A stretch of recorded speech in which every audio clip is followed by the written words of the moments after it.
Gente, faltam palavras. Faltam palavras. O Brasil se tornou uma várzea.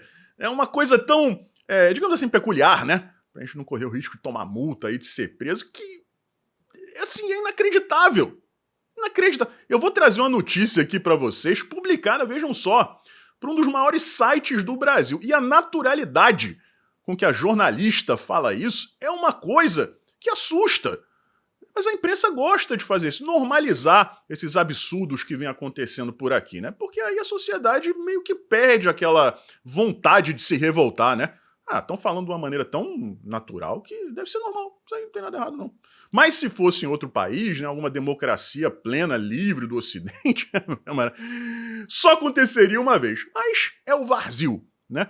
Aguardem aí, esse é o nosso tema principal de hoje. E eu sugiro que vocês coloquem um balde do lado, porque vai dar uma ânsia, tá? Mas antes, 2 subtemas muito sérios também, tá? O primeiro é esse aí que tá no canto da tela. A Polícia Federal tinha uma investigação que tava rolando desde 2020, tá? Tem gente aí querendo se apropriar do mérito, mas essa operação começou lá no governo do Jair Bolsonaro e acabou, né, concretizando aí a apreensão de uma quadrilha responsável por contrabandear cerca de 43 mil armas para facções criminosas aqui do Brasil. Movimentou cerca de 1 bilhão e 200 milhões de reais. O engraçado é que a mesma pessoa que está se gabando jura de pé junto, ou pelo menos jurava até ontem, que os principais responsáveis pelo fornecimento de armas para o tráfico, para o crime organizado, eram os CACs, os colecionadores e caçadores.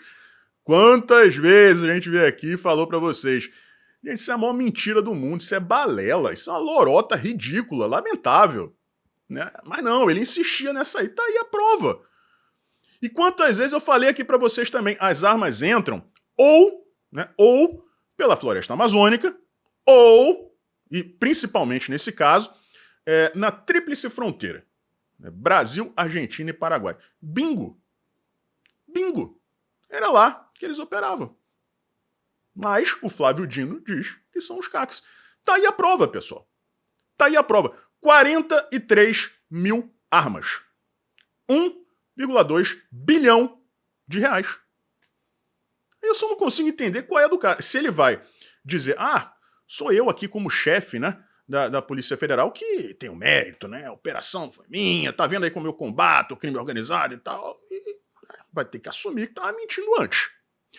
Agora, pessoal, eu vou provar para vocês que uma pessoa que diz isso, né, que age dessa forma, se for de esquerda, tá mentindo. Por que eu digo isso? Porque a Polícia Federal sempre fez operações bem-sucedidas como essa aí. Sempre fez grandes apreensões. Sempre prendeu pra caramba. O problema não é esse. O problema é manter os criminosos na cadeia. É aí que o Brasil peca, por 2 motivos, né? Primeiro, as leis, que são ridículas, o Código Penal brasileiro é uma mãe para bandido. Segundo, o judiciário, que é bandidólatra. É bandidólatra, adora bandido. Né? E eu vou mostrar isso aqui para vocês com 2 notícias. E aí vocês vão perceber que não adianta nada o esquerdista ir lá bater no peito e dizer a gente fez uma apreensão de não sei quantas de criminosos, traficantes de armas aí perigosíssimos e tal, se esses caras daqui a 2, 3, 4 anos estão soltos. Primeira notícia é essa aí. Vejam só que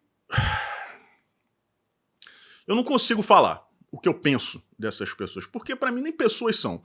São realmente monstros, né? Representantes do capiroto nesse plano. Um casal que planejava violentar um bebê, o próprio bebê. O próprio bebê. O homem do município de Areia, na Paraíba, e a mulher de João Pessoa, capital do estado. Agora eu vou ler aí para vocês um trecho em tela inteira, depois a gente desenvolve aqui. Vejam aí. O mandado de prisão por estupro de vulnerável foi emitido contra um homem localizado na cidade de Areia, na Paraíba. E vejam só, que já havia sido condenado por este crime anteriormente. E hoje cumpre pena em regime aberto com uso de tornozeleira eletrônica. Aí eu pergunto aqui para vocês, como alguém pode dizer que luta, né, para combater o crime organizado e, ao mesmo tempo, não defende uma reforma, um enrijecimento do nosso Código Penal? Porque é isso que o policial no Brasil faz, enxuga gelo. Ah, mas as cadeias do Brasil são as mais cheias, mais lotadas do mundo. Sim, mas com um rodízio absurdo. É isso aí que vocês acabaram de ver. Gente, o cara já tinha sido preso pela mesma coisa. Como a justiça chega e solta um monstro desse? Qual o direito que um juiz ou uma juíza tem de soltar uma pessoa dessa, sabendo que ele tem um vizinho, ele tem uma vizinha, neste caso a própria filha, um bebê de 1 ano de idade? Isso é uma monstruosidade. E tão monstro quanto ele, quanto este homem que deveria estar preso desde antes e não solto por aí com a tornozeleira, é o magistrado ou a magistrada que solta o cara. E os legisladores também. É por isso que o Brasil não sai do lugar. O cara vai lá, comete um crime desse, e um monte, né? Lotam as cadeias. Mas aí os caras pensam, pô, legal, fiz isso, fiz aquilo, crimes graves, vou passar 3, 4 anos, quando eu sair eu vou fazer de novo. E aí o cara volta. E aí a cadeia tá sempre cheia. Agora, se você tem um código penal rígido que intimida a prática de crimes, aí a história é diferente. No Brasil impera a impunidade ou então a leniência. Vou repetir aqui. Um monstro desse nunca poderia estar solto. Agora, eu tenho certeza absoluta que se ele fosse vizinho do magistrado que o soltou, ele estaria preso. O cara não arriscaria soltar um cara desse, colocando em risco a própria família. Agora, a família dos outros, ou a família do próprio criminoso, aí tudo bem, não tem problema não. Né? Vocês querem outra prova? Vejam essa outra matéria aí. 70% dos bandidos que são presos em Copacabana, que para quem não é do Rio, pessoal, quem não conhece o Rio de Janeiro, se tornou um dos bairros mais perigosos do Brasil. Não necessariamente para homicídios e tal, apesar de ter acontecido, né? Um rapaz tinha vindo de Belo Horizonte para o Rio de Janeiro para ver o show da Taylor Swift, acabou assassinado por uma pessoa que tinha sido presa menos de 24 horas antes e tinha sido solta após a audiência de custódia. Né? Mais um exemplo, mas normalmente é roubo, é assalto, é furto. Né? E 70% das pessoas que são apreendidas nessa situação são residentes. É um queijo suíço, galera. É um convite à prática de crimes. Acabei de dar um exemplo, o cara é preso porque estava assaltando pessoas. Aí tem uma audiência de custódia, que basicamente é o Estado vendo se o vagabundo está sendo bem tratado. Ah não, você pode ir, vai pra rua. Resultado, mata o garoto, um jovem inocente. E assim como esse caso, vocês estão vendo aí. São centenas por semana, só em Copacabana. Tem como um país desse dar certo? Agora, eu queria saber se o Flávio Dino, que é o ministro da Justiça, né, que é o chefe da Polícia Federal, o que ele pensa a respeito disso. Não que ele diz pensar, porque ele vai, né, tentar passar agora a imagem de imparcial, né, de temente a Deus. Né? O cara agora é o suprassumo da bondade, né, da justiça e tal. Eu quero saber o que ele pensa de verdade. Flávio Dino, você acha que o nosso Código Penal é uma mãe para bandido? Eu sei da resposta. Eu quero saber da sua resposta. Porque vão botar outro bandidólatra no STF? É isso, senadores. Principalmente vocês, senadores do PSD. Gilberto Kassab, você tem 15 senadores. Ano que vem tem eleição municipal. Interior de São Paulo, você tá cheio de prefeito por lá. Todos eleitos na aba do Jair Bolsonaro. Tá? Todos eleitos na aba do Jair Bolsonaro. Se seus 15 senadores, ou a maioria que seja, né, votar a favor do Flávio Dino, meu camarada, ano que vem você vai eleger muito menos. Tá? Muito menos, porque o interior de São Paulo é conservador. Nunca existiu na história desse país um político mais popular no interior de São Paulo do que Jair Bolsonaro. Você não pode trair a direita agora, a não ser que você não queira o eleitor de direita. Gilberto Kassab. Mas tá aí, gente. O problema do Brasil é esse. É uma sociedade bandidólatra. É um código penal que não serve de nada. Aliás, serve como incentivo ao crime. E um judiciário que trata bandido como se fosse vítima. Né? Agora a gente chega aqui ao nosso tema principal e vamos fazer o seguinte.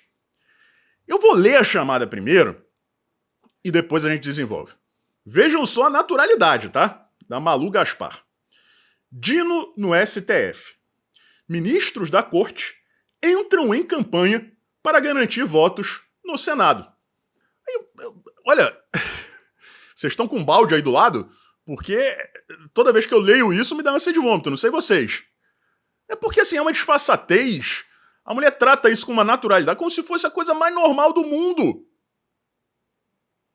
Os ministros da Suprema Corte de um país ficarem fazendo campanha pro candidato, quer dizer, pro cara que foi indicado para fazer parte da corte. E eles ficam ligando pros senadores? É isso que ela tá insinuando, fazendo campanha, quem vota é senador? Tá ligando pra quem? Pra presidente de partido? Gente, o fato deles fazerem, tá? Isso aí, a gente sabe que de repente até nos Estados Unidos, não sei como é o sistema, né, por lá, na Holanda, na Alemanha, na Itália, no Japão, na Austrália, na Etiópia, sei lá onde, deve rolar isso. Deve rolar. As pessoas devem se falar ali. Agora, isso não pode ser tratado com normalidade. Com naturalidade, como essa mulher faz, como a imprensa brasileira vem fazendo desde que o Lula assumiu. É tudo normal. Eles passam a notícia sem um pingo, um fiapo de revolta. Um fiapo. Porque isso aqui é ilegal. O ministro do STF não pode fazer isso. Vou repetir. Nós vivemos no mundo real. E a gente sabe que no mundo real tem muita coisa errada. Agora, pelo menos, faz de maneira discreta. Pelo menos, imprensa, noticia a coisa com a conotação necessária. Conotação de revolta. Porque é errado. Na época do Jair Bolsonaro, eles soltavam um arroto, a matéria chamada... Meu Deus do céu, parecia que ele tinha causado uma tsunami. Agora a gente tem aí os ministros do STF fazendo campanha para um cara para ser colega deles. A imprensa sabe disso e a colunista solta como se fosse o ministro do STF ligando, sei lá, para o médico para marcar uma consulta com um ortopedista. Vocês estão entendendo o que eu estou falando? Eu não sou ingênuo, pessoal. Eu não sou ingênuo, não sou bobo. É lógico que isso acontece. Agora, quando a imprensa normaliza, qual o recado que ela está passando para a sociedade? Isso é normal. É a mesma coisa que a Rede Globo tenta fazer com as suas novelas. Retratando coisas absurdas, incomuns, como se fosse a coisa mais normal do mundo. E a pessoa vai assistindo aquilo, isso aí é tranquilo, isso aí não tem problema nenhum. Pô, o que tem de errado? Né? É como aquele cara que faz o programa infantil, né? Aí se veste com roupinha, um adulto, 30 e poucos anos de idade, se veste com roupinha colorida, fala com voz de criança, né? E aí beleza. Aí todo mundo fica, pô, isso aí é normal. Aí chega um maluco, né, com mais intenções, chega numa criança, agindo da mesma maneira, aí a criança pensa o quê? Pô, ele é igual aquele cara, tá tranquilo. É errado, gente!